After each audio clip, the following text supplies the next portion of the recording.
Good day, ladies and gentlemen. Welcome back to Drux Milan Unboxing. Saturday night at the O2 Arena in London, it would be the turn of female fighters to show us what they can do. And female fighters can sell, as Katie Taylor and Amanda Serrano showed us recently when they sold out Madison Square Garden for their epic fight. Now, the fight that's taking most of our attention, the headliner, is of course the World Middleweight Championship, where Ring and Unified WA, WBC and IBF World Middleweight Champion will be defending her titles against her WBO counterpart, which is of course Savannah Marshall, the local UK girl. Now they are punting this as the greatest female fight of all time. I'm not so sure about that. I'm sure Katie Taylor and Amanda Serrano would have something to say about it. But if I sell out for O2, who knows? You know, it could very well be. It depends what they will produce on the night. Now, in Savannah Marshall, we've got a rarity among female boxing. There's some very good fighters around these days. Serrano, Taylor, Claressa Shields, Mikaela Mayer. There's a whole bunch of them. But there are very few female fighters who are knockout punchers. Amanda Serrano is one, and Savannah Marshall is the other one. She's 12-0 with 10 knockouts. Now, when somebody knocks out a lot of people, the first thing you must do is kind of buyer beware. You've got to go and look at the quality of her opponents. Now, with Savannah Marshall, there's really only two opponents that are right there. For one, that she won the vacant WBO middleweight belt against Hannah Rankin, whom she stopped, and then Femke Hermans, whom she also planted on the canvas eventually. So these are also two opponents that she has in common with Claressa Shields. Now, Claressa Shields, identical knockout, identical record, 12-0, but only with 2 knockouts. She is a double Olympic gold medalist. She's done everything that's been asked of her. She just doesn't knock them out like so many other female fighters. I don't know how much of it is physiological, how much of it is because of a 2-minute rounds. I'm not sure. But the knockout puncher is a rarity. So a part of me is sort of rooting for Savannah Marshall here to do it. It would be exciting to have a female fighter that's knocking out people. But is she going to do it? Because Claressa Shields, the selling point of this fight that they're using is the fact that Savannah Marshall owns an amateur win over Claressa Shields.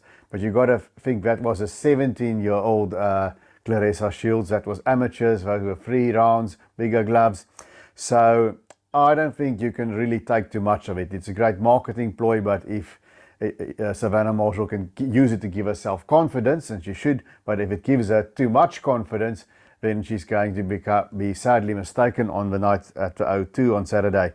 So Claressa Shields, in her first professional bout, she defeated Franchon Cruz de Zern, who interestingly now is the undisputed female in ring super middleweight champion of the world. That's a girl she made her pro debut against. Now, nobody's going to confuse Cruz de Zern for Andre Ward or Carl Frosch or James Toney, Roy Jones, Nigel Benn or Chris Eubank, but the division is just not so deep with female fighters.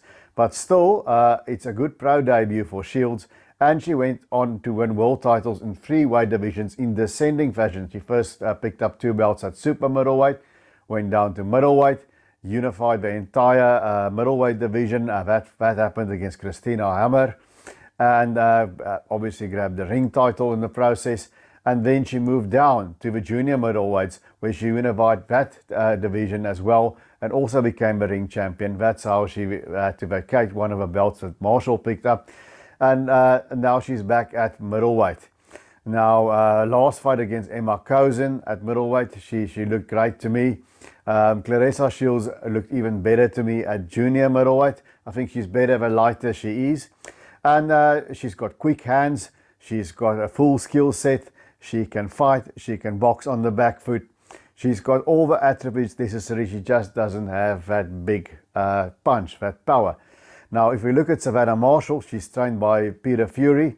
And there is some of that Fury brand in Savannah Marshall that I can see. She's tall, she's rangy, like Tyson Fury, and she uses a lot of feints. She's got an awkward rhythm. She's these little funny steps in and out, like Tyson Fury. Not as much as Tyson Fury. She's not as good, but she has that sort of, let's call it Irish traveller style of fighting that Fury's got. So there's an awkwardness about Savannah Marshall.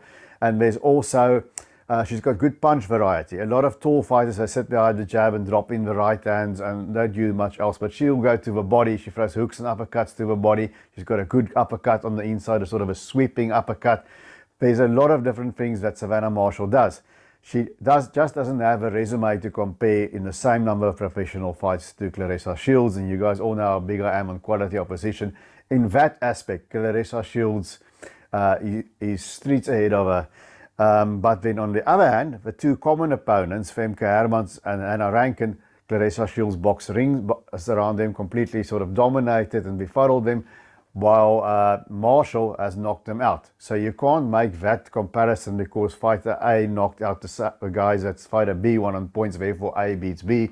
We all know it doesn't work like that. Spars make fights. But what it does show you, two best opponents, Marshall knocked out. So the power is definitely real. It's not a mirage. She can punch up because she carried it up once she stepped up in quality of opposition. So Marshall does bring the power. She doesn't necessarily bring the youth. She's 31 against Shields is 27. And she does have a height and the reach.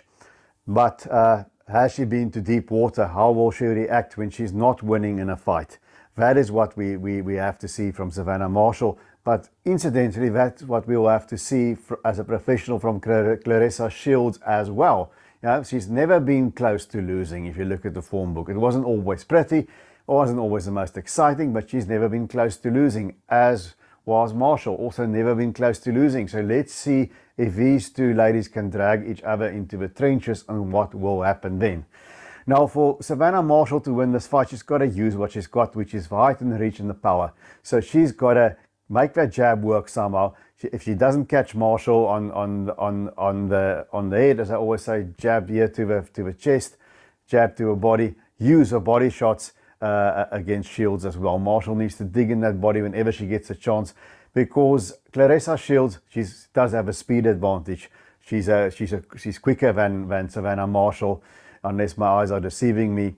So she has got the hand speed advantage. I think she's quicker on her feet as well. And Savannah Marshall has got good head movement and good body sway. I think Claressa Shields has got the body sway and the head movement. So I think Savannah Marshall's going to struggle a bit to land on Claressa Shields. It's not going to be so easy as it was with the other fighters, because from Hermans and Rankin, there's still a big gap to Shields, you know. So Claressa Shields is sort of out of opponents. This is her first threatening opponent in a long time. Now, she's shown against Christina Hammer that she can handle a taller opponent quite well. But Hammer can't crack an egg, and Marshall, it seems, can crack an ostrich egg. So that is the intrigue here. So for Claressa Shields, she's just got to take the jab away from Savannah Marshall. She's got to be all the way out or all the way in, and when she is on the inside, she's got to just use the angles to get away from uppercut and throw the combinations against Savannah Marshall. Because against Rankin, Anna Rankin had few moments against Savannah Marshall, but she had a few where she got on the inside and she could let her hands go, and then Savannah just sort of covered up like that. Once right here on the inside, she doesn't have game there. So that's the key for Claressa Shields. All the way out, all the way in, get in, work Savannah Marshall over here, and then step around her and keep her turning. Now, I've been going this way and that way with this fight. Part of me thought that this is kind of like Tyson Fury fighting Vladimir Klitschko in Germany, where that awkward style worked against Klitschko. But Claressa Shields is not the same fighter as Klitschko. I think she's shorter, but she's got a lot of punch variety in her game. She's a different kind of fighter, and she's younger and she's much fresher. So I've been going this way and that way, but in the end, I also have to wonder how Savannah Marshall will handle the fight mentally when things aren't going her way. As an amateur, she had a way of winning, getting some big wins and then fading, and then getting some big wins and fading. She's got that sort of rep about her. But these are the pros. I don't know how much confidence she takes from having beaten Shields. I hope not too much. And then I have to wonder if Savannah nails Claressa Shields on the button. Can she knock her out? Now, with Savannah Marshall in the knockouts, what you see happens is she hurts a girl with a punch, and then she just keeps the pressure on with those heavy hands, and then she'll find something to knock the girl out like she did against Hermans, or she'll just overwhelm her like she did against Hannah Rankin. So I struggle to see Savannah Marshall hitting Claressa Shields with a one-and-done shot and it's finished. I struggle to see that. I think Claressa Shields will take a single shot from Savannah Marshall, and I think Shields is just a bit quicker. She'll be busy on the inside. If she can get in and out against Savannah Marshall, she's going to win this fight. If she gets stuck on the outside or gets hurt badly by a bomb, she's going to lose. Now there's also a scenario, Savannah Marshall's got the crowd behind her. If it's close, if Marshall is losing the rounds, but somehow can score a knockdown or two that could get her over on the cards. But I've got to pick a winner here, and to me, Savannah Marshall would be a big star if she does do it and knocks out Claressa Shields. But I struggle to see it. I think Claressa Shields is going to win this one on points. I think Marshall will make it interesting here and there, but in the end, I see Claressa Shields walking away the winner here on a points decision. Now, and then we can make the argument. I'm a contributing writer for The Ring, and they have Katie Taylor as a pound for pound #1 female fighter, with Claressa Shields #2. And I think that's quite debatable. Yes, in the lower weight division, lightweights, where Katie Taylor is plying a trade, there's tougher competition. There's a lot more ladies down there, from junior middleweight up to super middleweight. That's like the highest the female fighters get. There's not really fighters above super middleweight of note. So yes, Katie Taylor has a tougher opposition, maybe, you could argue that. But Claressa Shields has fought everybody put in front of her, and she's never looked close to losing. You know, you can't say that for Katie Taylor. She had to really scramble against Delphine Persoon. She's had some tough balls. She almost looked like she was going to get knocked out against Amanda Serrano, and that great fight. I love Katie Taylor, but I just posing the question, should Claressa Shields maybe not be pound for pound #1 female fighter in the world? Tell me in the comment sections what you think. I think if she beats Savannah Marshall convincingly, there shouldn't be any argument. She should step ahead of Katie Taylor, much as I like Katie Taylor. Then at the O2, there's another big female fight. WBO and IBF plus Ring Magazine super featherweight champion of the world, Mikaela Meyer, is taking on her WBC counterpart and another big female blockbuster, the WBC champion, Alycia Baumgardner. Now, Baumgardner is 12-1 with 1 loss and 7 knockouts. When I saw her win that WBC belt against Terry Belter Harper on I think it was on a matchroom card on the Zone, and she just starched Harper on her feet out there, and the referee had to jump in to save her. I really like what I saw from Alycia Baumgardner. She's athletic, she's quick, she's explosive, and there it really looked like she could whack.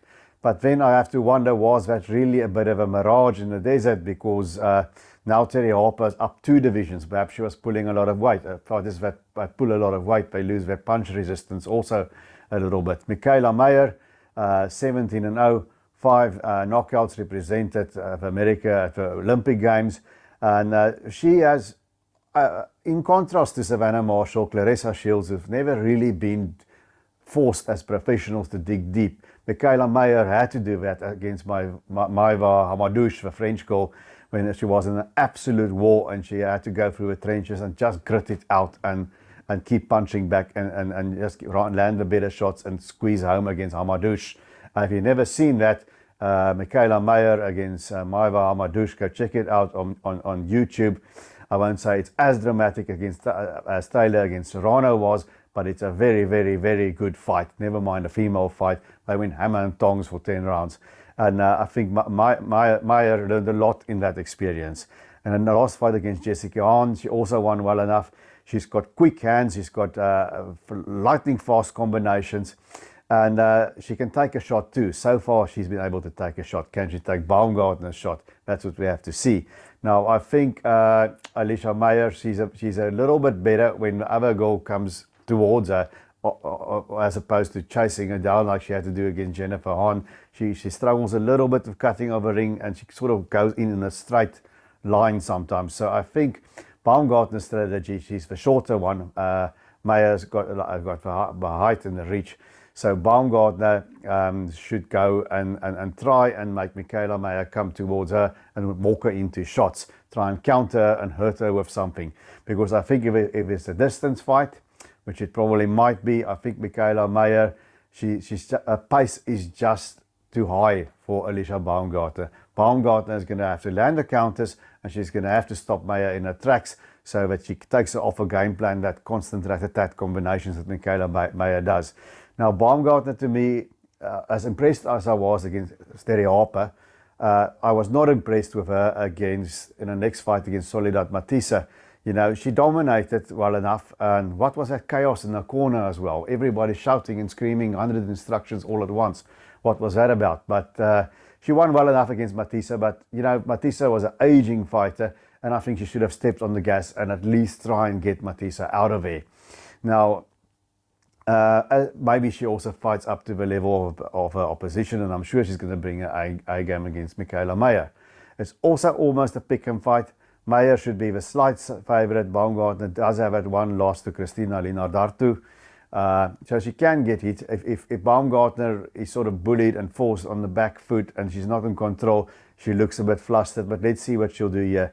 But I've got to go with Mikaela Meyer. I think Baumgardner is going to land her counter. She's going to land a few heavy shots. I think Mikaela Meyer is going to take them, and she's going to come back with more of her own. I think she's just going to be the busier fighter. She's going to let her hands go. It's going to impress the judges. So I'm going with Mikaela Meyer to win a decision, and what I think will also be a terrific fight there at the O2 Arena. So I'm going with Claressa Shields and Mikaela Meyer by decision. But really, these are quite sort of pick 'em fights. In Shields versus Marshall, you've got the boxer and the puncher, and the same sort of scenario here with Meyer and Baumgardner. Although Baumgardner is more sort of a little bit more of a slick sort of walk you in on shots, counter puncher, explosive, awkward kind of fighter. So that's what I think. I'm going to ride with Shields and Meyer. Maybe Baumgardner and Marshall will surprise us. I won't mind if that happens. I think they're very crowd-pleasing, attractive sort of fighters to watch. And that's what I think. And tell me in the comment section what you think. And please, guys, give the channel a thumbs up and a subscribe. I would greatly appreciate it. Until we see each other again, remember to keep those hands up.